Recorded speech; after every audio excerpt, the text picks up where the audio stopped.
Et maintenant, place à un tableau d'unité, catholiques, musulmans et évangéliques unis sur une même scène avec un même message, préserver la paix au Palais de la Culture. L'appel du mouvement Objectif Paix en Afrique résonne fort alors que les échéances électorales approchent.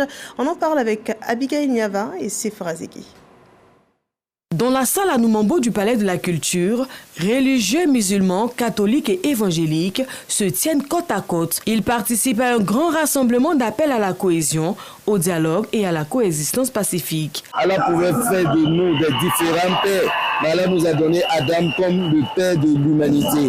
Et après, le prophète Mohammed, qui est notre référence, a travaillé avec tous les chrétiens, les juifs de son temps, en harmonie dans la paix. Donc il est temps de préserver vraiment cette paix.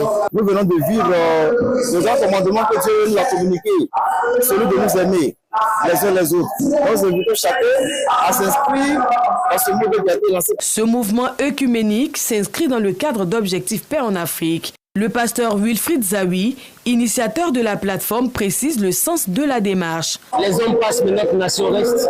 Et avec notre nation, son histoire, on a la capacité d'écrire cette histoire-là d'une certaine manière avec des lettres de noblesse.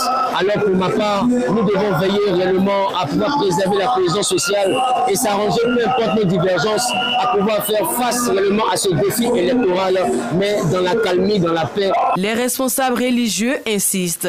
Les acquis du pays restent fragiles.